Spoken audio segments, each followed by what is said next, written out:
Okay, welcome to lecture 31. So we are still on unit 4, dealing with systems of linear first order equations, and today we're going to look at an introduction to phase plane analysis. Okay, and we're going to continue this idea into unit 5. But for start today, we're just going to look at phase planes of systems of two first order ODEs. And in fact linear ODEs. And we're going to look for particular types of trajectories. So we're going to look at straight line trajectories and how they relate to the eigenvalues and the eigenvectors of the system of equations. We're going to look at the horizontal and the vertical trajectories. So let's consider the system of first order ODEs. So dx by dt equals f of xy. Dy by dt equals some function g of xy. Notice that, well, t is the independent variable here. X and y are the dependent variables. And notice that the right-hand side of these ODEs only depends on the dependent variables x and y. It does not explicitly depend on t. Okay, so since the system does not explicitly depend on the independent variable t, then we can use the chain rule to rewrite the system like so. So dy by dx is equal to dy by dt multiplied by dt by dx. Okay, and if we write down what that actually is, it's dy by dt is g, the function g of x, and we multiply that by dt by dx, which is the inverse of f, so 1 over f. So this equation, dy by dx equals g over f, the function g over the function f, this is what we call the phase plane equation. Okay, so phase plane we can use to understand the behavior of the system of ODEs. In the same way that we could use direction fields to visualize the behavior of first order ODEs without actually solving them. So if you recall, we used direction fields for a single ODE when we were trying to understand the behavior of a single ODE. The phase plane equation allows us to do the same thing, but for a system of two first order linear ODEs. In fact, they could be nonlinear actually, but we'll just focus on linear for now. So we can analyze the phase plane equation in xy space, because if we were to solve this system of ODEs, we could have two plots, one for x, so we could describe how x changes over time, and we can have a second plot to describe how y changes over time. But what this phase plane equation does is it lets us visualize the behavior in one single plot and is quite informative. Okay, so we take these system of two first order ODEs, and we can turn them into this phase plane equation. So a few notes here.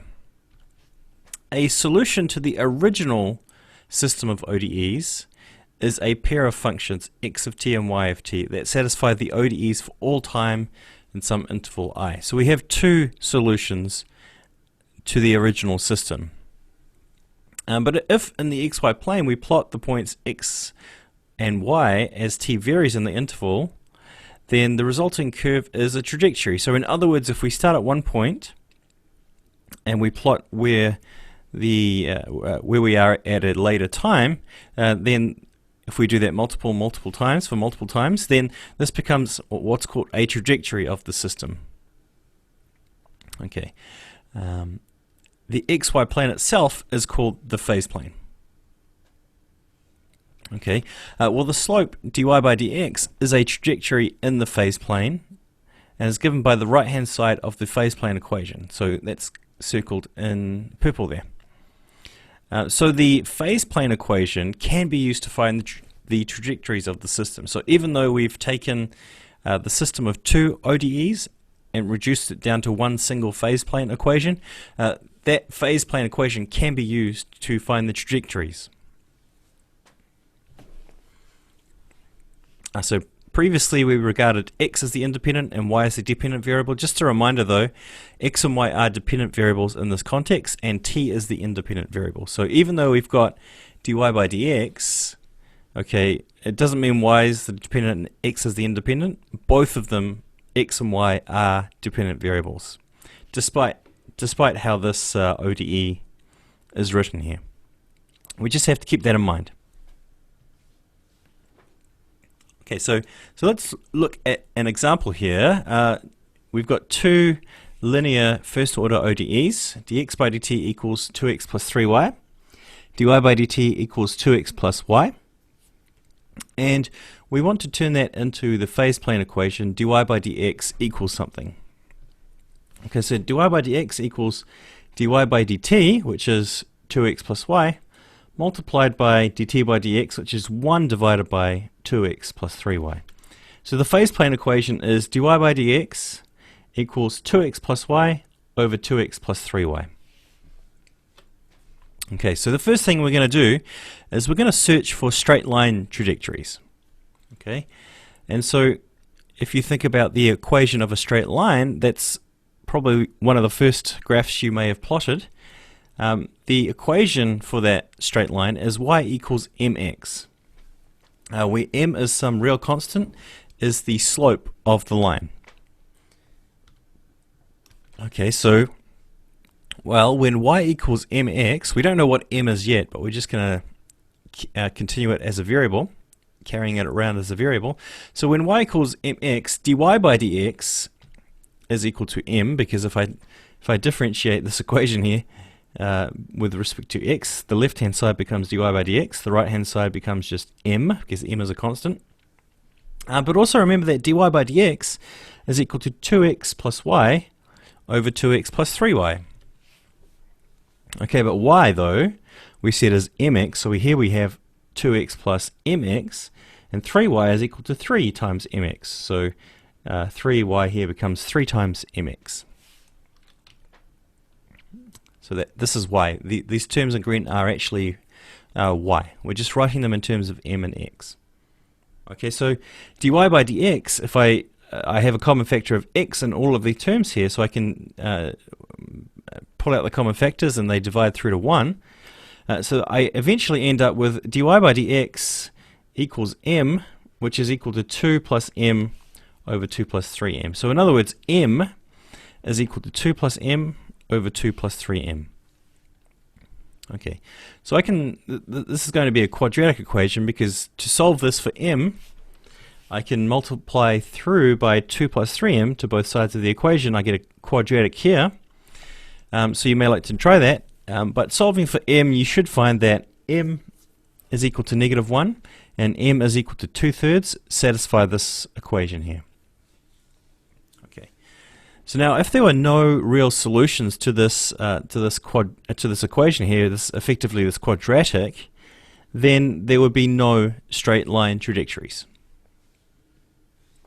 Okay.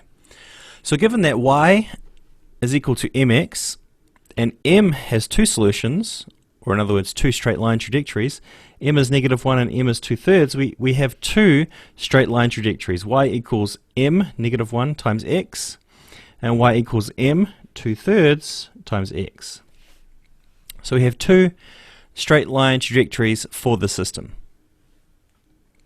So recall that we could have actually solved this system using some of the matrix methods that we learned earlier in this class. So we could write this as x prime equals a times x. It's a homogeneous linear system of ODEs. So a, the matrix A, the coefficient matrix A would have been 2, 3, 2, 1. Just as a reminder.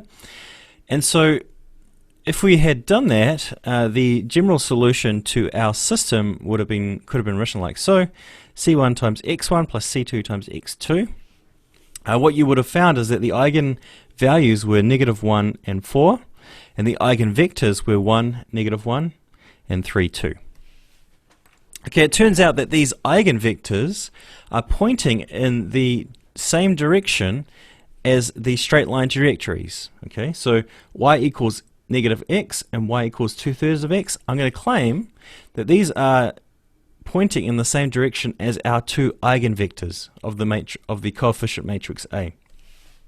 Okay, and just to sort of prove that to you, here are those two vectors plotted on a graph. So 1, -1 is down here, and 3, 2 is up here. And if I overlay this plot with the lines y equals -x and y equals 2/3 of x, you can see that they lie on the same, they go in the same direction as the straight line trajectories. So the eigenvectors of a system of ODEs are quite informative in that they point in the direction of the straight line trajectories. Okay. So trajectories, if you recall, do not cross each other ever. So we know, therefore, that all the other trajectories must be between the two straight lines that we saw on the previous graph. Okay, so now we know something about the straight line trajectories. Let's look for now horizontal trajectories where the phase plane, the arrows in the phase plane will be moving horizontally. And so, of course, that is going to occur where dy by dx equals 0, or the gradient equals 0.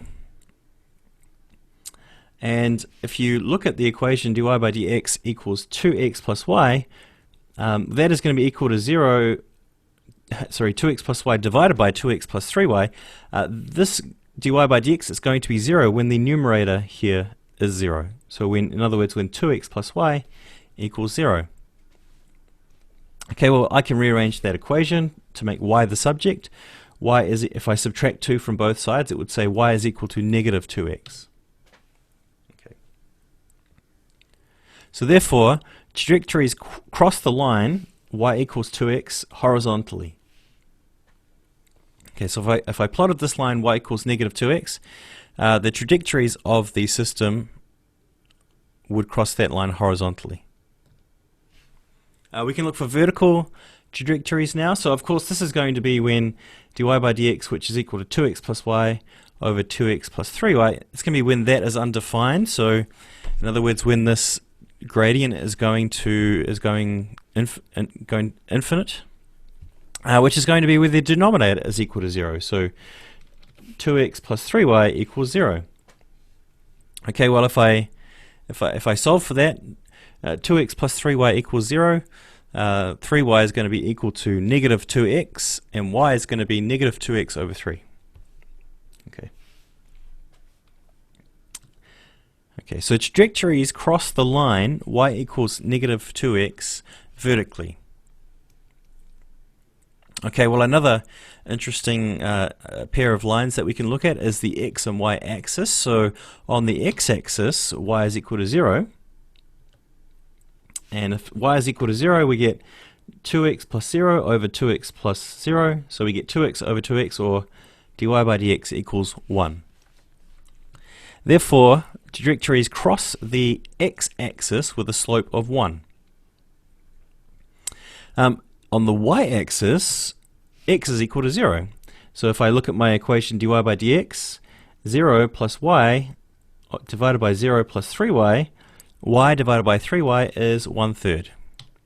So on the y-axis, dy by dx equals 1/3, or in other words, trajectories cross the y-axis with a slope of 1/3. Okay, so now if I bring all this information from these 4 points together now into one place, I get that trajectories cross the x-axis with a slope of 1, cross the y-axis with a slope of 1/3. We have two straight line trajectories, y equals -x and y equals 2/3 x.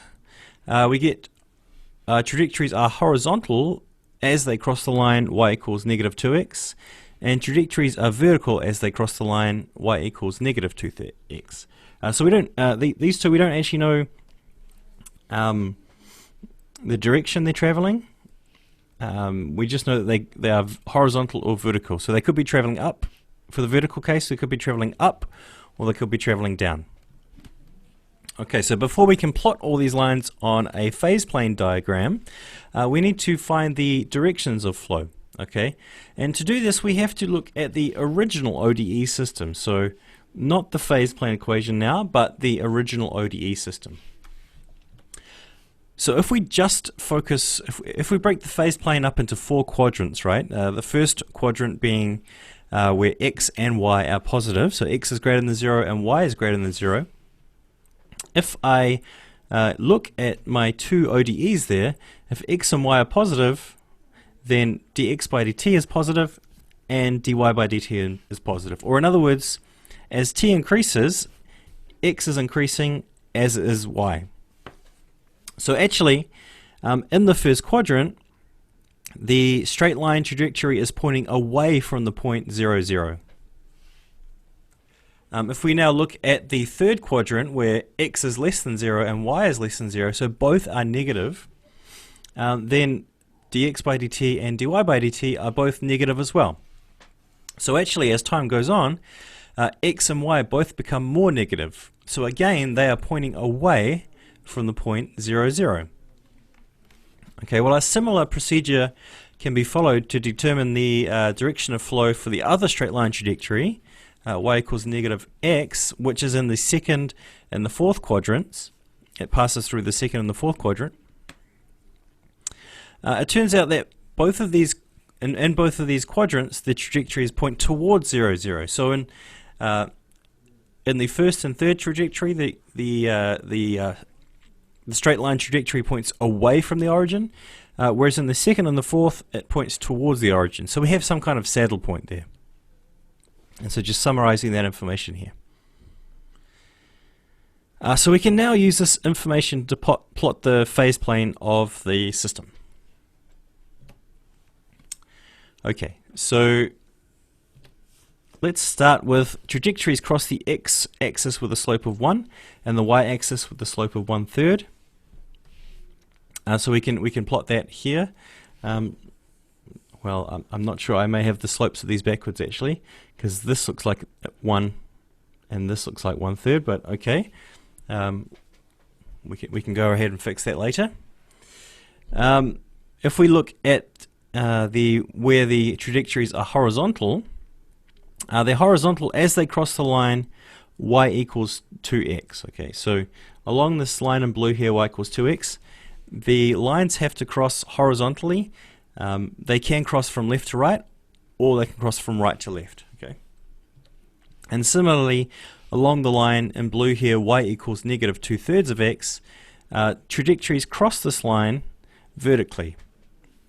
Again, they can move from top to bottom or bottom to top. Okay, and so if I plot my two straight line trajectories here, if you recall, I said in the first quadrant and the third quadrant, the straight line trajectories point away from the origin. So that's why we have the arrows going the directions they do. And in the second and the fourth quadrant, the straight line trajectory y equals minus x points towards the origin. So these arrows are pointing towards the origin here. So we call this origin a saddle point. Okay, and so really the directions of the arrows crossing the blue lines and the x and y axes are really determined by the directions that these straight line trajectories are moving in. Okay, so you can sort of see that it wouldn't really work if this arrow was pointing the opposite way. Okay, because basically if we're starting somewhere over here, we'd be moving in this sort of direction. If you follow the straight line trajectories, we should be moving in this sort of direction here. Or in this, if we started over here, we'd be moving with the straight line trajectory and then with the second one here, and so on. So really the straight line trajectories give you an idea of how the system is behaving. So on top of these lines we can plot the direction field, and this is given to you in the study guide in a nice black and white figure, which is fairly similar to what I've just plotted. And so what we're going to do in Unit 5 is we are going to learn a bit more about these points in the middle here, which are called critical points. Okay, so we're going to be able to classify these things called critical points. But that's going to come in Unit 5, which is, I think, later this week. But now, just to finish this lecture, we're just going to look at solving systems of ODEs using MATLAB or Octave. So let's switch over to Octave Online. Okay, so here we are in Octave Online now. So we want to solve the system of ODEs. Dx by dt equals x minus y. Dy by dt equals 0x plus 4. That should be 4y. Okay, and so I'm going to look at two ways that we can solve this using Octave or MATLAB. Okay, so the first way is, well, I could just clearly identify the coefficients here, right? So the coefficient matrix, in fact. So my coefficient matrix, the first equation, the coefficient in front of x is 1. The coefficient in front of y is minus 1. So 1 minus 1. Semicolon to go to the next equation. The second equation, the coefficient of x is 0. The coefficient of y is 4. I'll close up that vector, that matrix A. So if I run that now, A is just the coefficient matrix. So if I just wanted to find the eigenvalues and eigenvectors of this coefficient matrix and then interpret the result myself, then I could do that like so. So I'm going to call V, which is going to represent my eigenvectors, and D, which is going to give me the eigenvalues of the system on the diagonal of a matrix D, is equal to EIG for eig of A. Okay, so if I save and run that, then if I run that, I should find that D, the diagonal matrix here, has the eigenvalues 1 and 4. So the matrix A, 1, negative 1, 0, 4, has the eigenvalues 1 and 4, which you can check is true. The eigenvectors, though, are also given in this matrix V. So matrix V, the first column of V corresponds to the first eigenvalue, so in this case 1. So the eigenvector associated with the eigenvalue 1 is 1, 0. The eigenvector associated with the eigenvalue of 4 is negative 3162, 0.9487. Okay, well, this looks to be about, well, I guess the second one looks to be about minus 3 times the first entry. So probably you could also write this as negative 1 and 3. Yeah, negative 1 and 3. Just by default, MATLAB and Octave make these eigenvectors normalized. Okay, so with length 1. Okay, well, the second way we can solve this is actually using the dsolve command. Okay, so what we're going to do first is we're going to create the symbolic variables x, which is a function of t, and y, which is a function of t. I'm going to create a new variable called ODE system, okay? And this is going to be the ODEs that we have defined above. So we're going to have two ODEs in here. So the first one is dx by dt, so we're going to write diff x of t with respect to t. And we're going to set that exactly equal to x of t minus y of t. Okay, so that's the first equation. The second equation is going to be, we're taking the derivative of y with respect to t, and that is exactly equal to 0 times x plus 4 times y of t. Okay, and let's just save and run that, and well, it has to load the symbolic package. And so here we have our two ODEs displayed in this variable called ODE sys, or ODE system. Okay, so now let's write down the solution. SOLN is equal to dsolve ODE sys. Okay, and let's see what we get if we save and run that. Okay, it takes a second to compute this. But we get something called solution, which has two entries in it here. So something called class sim and something called class sim. So basically the two solutions to this system of ODEs are given in these two entries here. So to extract those, what I have to do is write SOLN, because this is where our solutions are stored. And in these curly brackets, 1, so this is going to be the first entry, which is going to be the solution for x, and SOLN in curly brackets 2, which is going to be the solution for y, so the second entry in this solution symbolic thing here. So this is the solution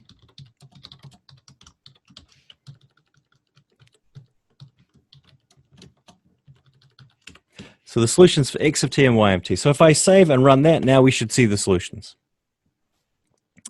If I've done everything correctly, fingers crossed. Okay, great. So here we see x of t is equal to minus some constant times e to the 4t, minus another constant times e to the t. So remember our eigenvalues were 1 and 4, so that makes sense. We've got a 4 and a 1 here.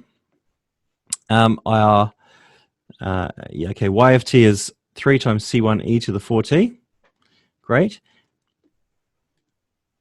And yeah, so these should correspond to the same solutions that we get if we solve this by hand, just by taking the eigenvalues and eigenvectors. And you can see that's true because, well, v1 was 1, 0, and that was associated with lambda equals 1. So there should only, in the first equation, there should be an e to the 1t, which is the second term here.